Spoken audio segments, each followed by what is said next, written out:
సరే, తానికాయ ఆకు ఇలా ఉంటుంది. ఆకునే కాదు, కాండాన్ని కూడా గమనించాలి. కాండం ఎలా ఉంది, ఏ షేప్లో ఉంది, కాండం రంగు ఎలా ఉంది, ఆ ఆకులు బ్రాంచెస్ ఎలా ఉన్నాయి, అవి మనం గుర్తుపట్టుకోవాలన్నమాట. ఇది చూసారా, ఇక్కడ ఆకులు ఉన్నాయా, దీని నుంచి ఒకటి ఇలా వెళ్ళి ఇక్కడ వచ్చిందా, ఇంకో కొమ్మ ఇక్కడి నుంచి ఇలా వెళ్తారన్నమాట. ఇలా బ్రాంచెస్గా ఉంటాయి. మీరు బాదం చెట్టు ఇలాగే ఉంటాయి కొమ్మలు. బాదం ఇది ఒకటే ఫ్యామిలీ అండి, అందుకని దాని బ్రాంచెస్ ఆకులు ఇలాగే ఉంటాయి. దాన్ని గుర్తుపెట్టుకుంటే దీన్ని గుర్తుపెట్టగలుగుతారు. ఇప్పుడు కాయలు ఉన్నప్పుడు గుర్తుపెడతాము, కాయలు లేనప్పుడు గుర్తుపెట్టగలరు మీరు? నేను పట్టగలను. అదేంటంటే దాని ఆకు షేపు, కాండం, దాని ఆకారం బట్టి మనం ఆ మొక్కను గుర్తుపట్టాలన్నమాట. ఇది తాని చెట్టు, తానికాయ. ఇది ఉసిరికాయ. చూసారా, చింతాకులా ఉంటుంది, అంటే అంత పెద్దది ఉండదు. చింతాకు ఎంత పొడుగు ఉండదండి. చింతాకు ఇంత పొట్టిగా ఉంటుంది, ఇది పొడుగ్గా ఉంటుంది, కానీ ఆకులు అలా ఉంటాయి. ఈ కాయలు ఉసిరి గుర్తుపెట్టేస్తాను, నేను తెలుసు అందరికీ. ఉసిరికాయ. ఇది కరక్కాయ. త్రిఫల. త్రిఫల అంటే ఫలం, అంటే 3 రకాల పళ్ళు. అంటే ఇవన్నీ బాగా ముగ్గిపోయాక కోసుకోవాలని అర్థం. త్రిఫల చూర్ణం అంటే అర్థం ఏంటంటే త్రిఫలాలు 3 రకాల పళ్ళు అయ్యాక కోసి తీసుకోవాలి. అలాగే కరక్కాయ పాతదై ఉండాలి, 2 సంవత్సరాల క్రితందై ఉండాలి కరక్కాయ. మీరు ఇప్పుడు త్రిఫల చూర్ణం చేసుకోవాలనుకోండి, 2 సంవత్సరాల క్రితం, అంటే 2 సంవత్సరాల ముందు ఇది సేకరించుకోవాలి కరక్కాయ. తర్వాత ఈ సంవత్సరంలో తానికాయ, అది కూడా మీకు ఇప్పుడు చైత్రం వైశాఖ మాసం వచ్చేప్పుడు మీరు తానికాయలు కలెక్ట్ చేసుకోవాలి. చైత్ర మాసంలో ఉసిరికాయలు కలెక్ట్ చేసుకోవాలి. చైత్రామలకం అంటారు. చైత్రమాసం అంటే ఎప్పుడంటే ఉగాది, అప్పుడు దాకా ఉసిరికాయలు పచ్చి కోసం మెత్త. చైత్రమాసంలో ఉసిరికాయ శ్రేష్టం, అంటే అప్పుడు బాగా ముగ్గిపోయి ఉండదు. అది ఫలం, అమలకి ఫలం. అమలకి అంటే ఉసిరికాయ, అమలకి ఫలం. విభేతకి ఫలం, హరితకి ఫలం. హరితకి, విభేతకి, అమలకి, ఈ 3 ఫలాలు. ఇవి త్రిఫలాలు. సో అలా సేకరించినవి. చైత్రమాసంలో ఉసిరికాయ, 2 సంవత్సరాల క్రితం కరక్కాయ, అలాగే వైశాఖ మాసంలో తానికాయ. ఇవి కలెక్ట్ చేసి ఎండబెట్టుకుని జాగ్రత్తగా మధ్యలో గింజలు తీసేసి పైన ఒలుపు అంటే బెరడు, ఆ కాయ పైన పెచ్చులు ఎండబెట్టుకుని దోరగా చిన్నగా వేయించి అది పొడి చేసుకోవాలి. అది 1 భాగం కరక్కాయ, 2 భాగాలు తానికాయ, 4 భాగాలు ఉసిరికాయ. 50 గ్రాములు కరక్కాయ పొడి ఉందనుకోండి, 100 గ్రాములు తానికాయ పొడి ఉండాలి, 200 గ్రాములు ఉసిరి పొడి ఉండాలి. ఇది ఫార్ములా. 1:2:4.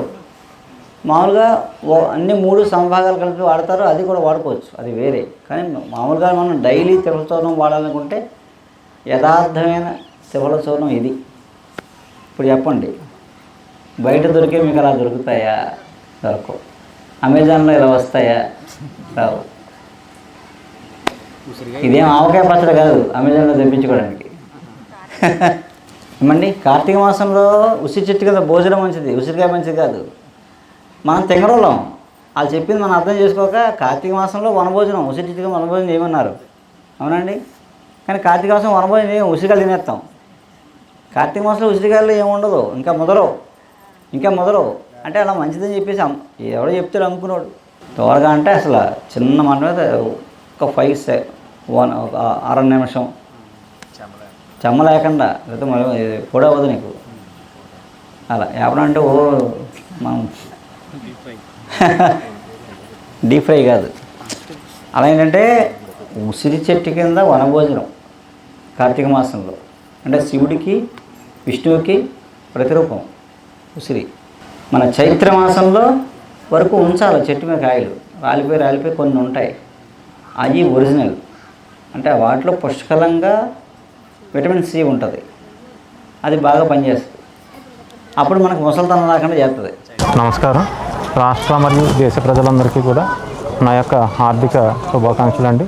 నేను సామాన్య కుటుంబం, మాది అనకాపల్లి జిల్లా ఎస్రాయవరం అండి. సామాన్య కుటుంబం అయ్యండి, మాకు 2 పిల్లలండి. 2 పిల్లలకి కూడా ఒక భయంకరమైన వ్యాధి క్రాన్స్ అనే వ్యాధి వచ్చిందండి. దీని గురించి వివిధ రంగాల్లో వివిధ వైద్యుల్ని కూడా సంప్రదించాం, కానీ ఎక్కడ తగ్గక ఆఖరికి ఇక్కడ డాక్టర్ రవివర్మ గారు అండ్ ధన్వంతరి సహస్రాయపేట దగ్గరికి వచ్చామండి.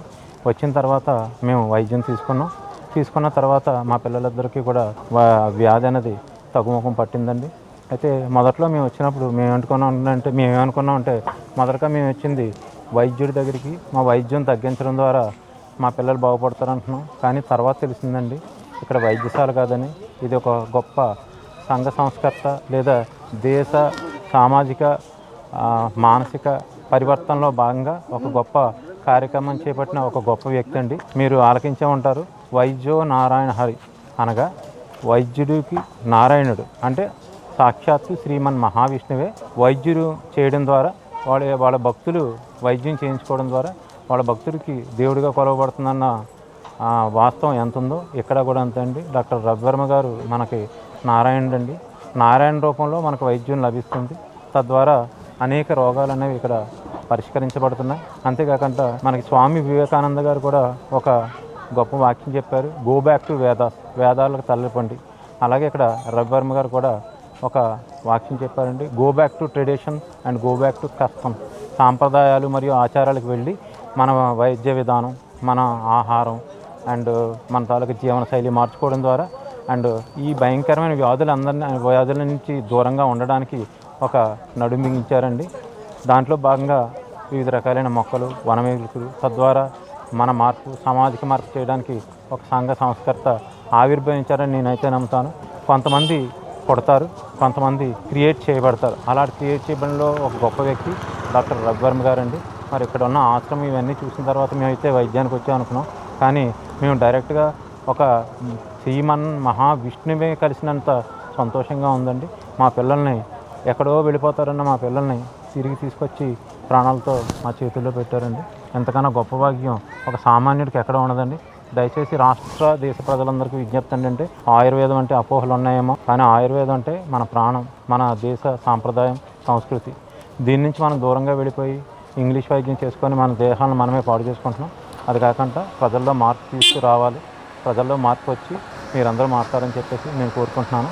ఇది వైద్యాలయం కాదండి, పూర్తిగా ఒక భగవంతుడి తాలూకు నిలయం. అది మాత్రం నేను సాక్షాత్తు ఇక్కడ చూశానండి.